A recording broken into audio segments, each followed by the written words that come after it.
Vous fixez du regard le coin ombragé du jardin en vous disant « Rien ne pousse ici ».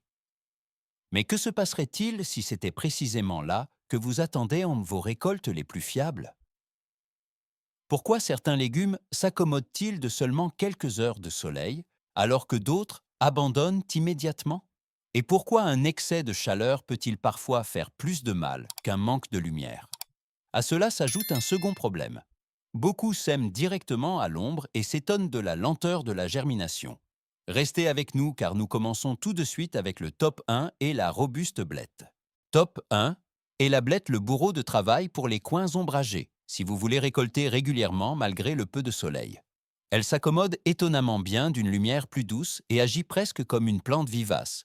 Vous plantez une fois et obtenez des feuilles fraîches sur une longue période.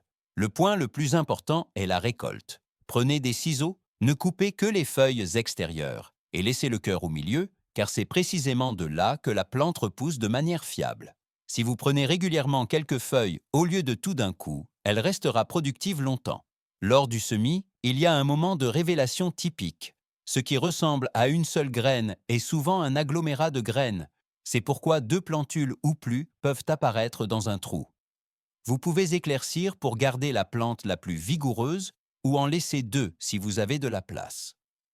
La blette se sème directement ou se prépare à l'intérieur et se transplante sans problème.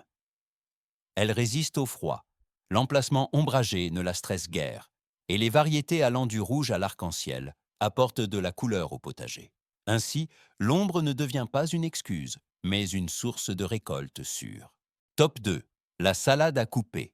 La salade à couper est souvent le choix le plus judicieux à la mi-ombre, car elle aime les conditions fraîches et qu'on s'emballe rapidement sous un soleil de plomb. Dès qu'il fait trop chaud, le stress augmente, les feuilles deviennent amères et la salade monte en flèche pour monter en graines, avant même que vous ayez pu la récolter correctement. À l'ombre, la terre reste humide uniformément plus longtemps, les températures sont plus stables, et c'est précisément grâce à cela qu'elle pousse plus calmement, plus tendrement et plus longtemps. Pour une récolte continue, ne semez pas tout d'un coup, mais par petites portions espacées d'1 à 2 semaines. Ameublissez le sol, ajoutez un peu de compost et maintenez la surface humide, mais pas détrempée. Les salades à couper et la laitue romaine sont particulièrement pratiques. Vous récoltez feuille après feuille, en prenant quelques feuilles à l'extérieur et en laissant le milieu pour que la plante continue de produire. Attention aux limaces, qui adorent les endroits ombragés, et veillez à laisser de l'air entre les plantes pour que rien ne pourrisse après la pluie. Arrosez de préférence le matin et retirez régulièrement les feuilles flétries. Ainsi, la salade deviendra une source de récolte fiable et douce dans votre coin ombragé. Top 3.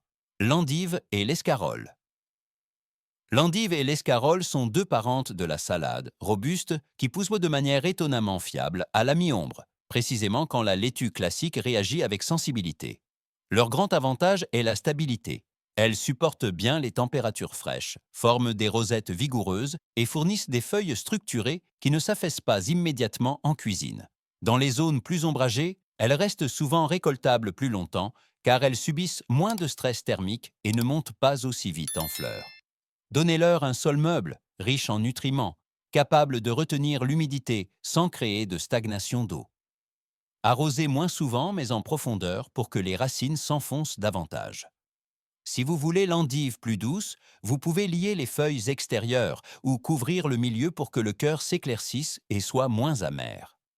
À l'ombre, veillez à la circulation de l'air, un espacement suffisant, le retrait des feuilles mortes et un arrosage matinal pour que tout sèche plus vite après la pluie ou la rosée. Vous pouvez récolter progressivement de l'extérieur vers l'intérieur ou la tête entière, selon la variété. Ainsi, un coin ombragé devient une source de salade consistante et fiable. Top 4. Les petits pois. Les petits pois sont idéaux pour les zones mi-ombragées car ils aiment la fraîcheur et ne dépendent pas du plein soleil pour bien démarrer. Dans un coin plus ombragé, le sol reste humide uniformément plus longtemps, ce qui aide les jeunes plants à s'enraciner. Une aide au grimpage est cruciale car les pois veulent monter. Dès qu'ils peuvent grimper, ils utilisent la lumière disponible beaucoup plus efficacement et restent plus propres car les tiges ne traînent pas au sol. Semez-les le plus tôt possible, tant que les températures sont modérées et maintenez la terre constamment humide sans la noyer.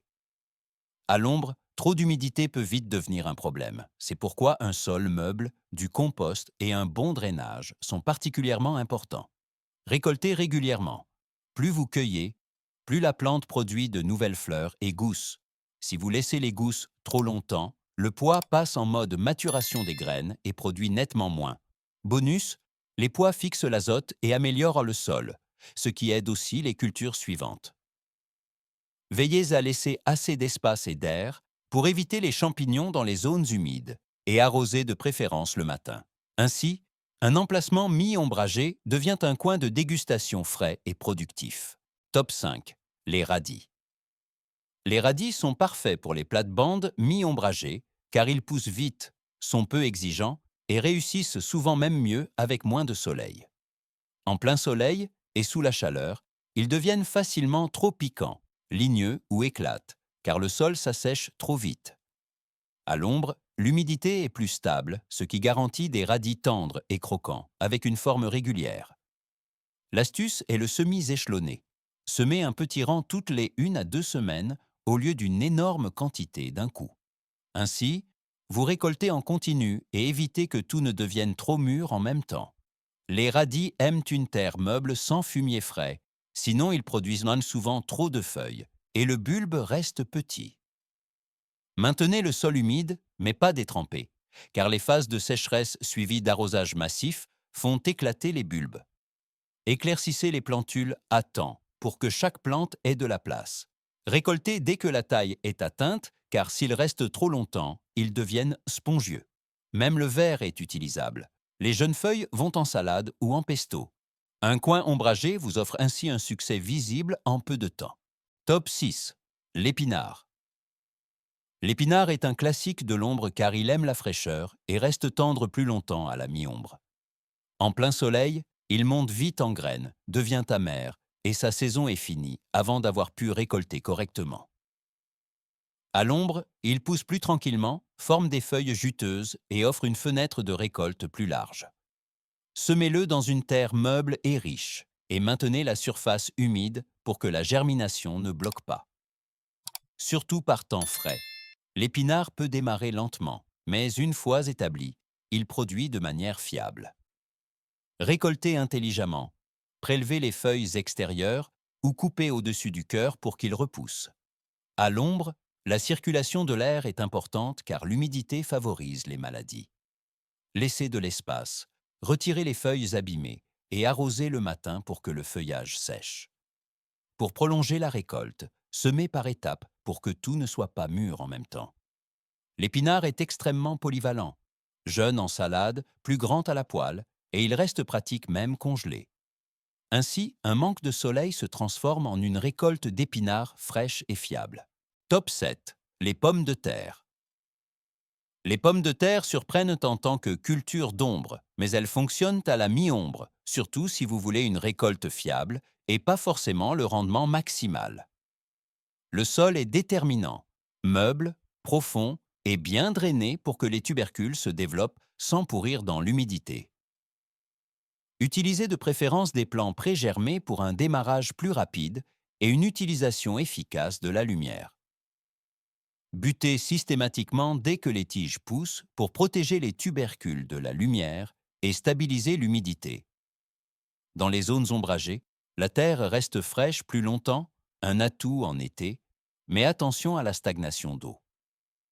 Arrosez de manière ciblée pendant la formation des tubercules sans rendre le sol marécageux. Surveillez les limaces et le mildiou, car l'ombre reste humide plus longtemps. Avec un espacement suffisant, de l'air et en retirant les feuilles malades, vous réduisez le risque. Quand le feuillage jaunit, c'est le moment de la récolte. Ainsi, même un coin peu ensoleillé devient une source honnête de pommes de terre de votre propre jardin. Si vous pensez donc que votre zone d'ombre est inutile, essayez précisément ces 7 légumes et observez à quel point votre potager change rapidement. Si cela vous a aidé, mettez un pouce bleu à la vidéo, abonnez-vous à la chaîne et activez la cloche pour ne rien manquer.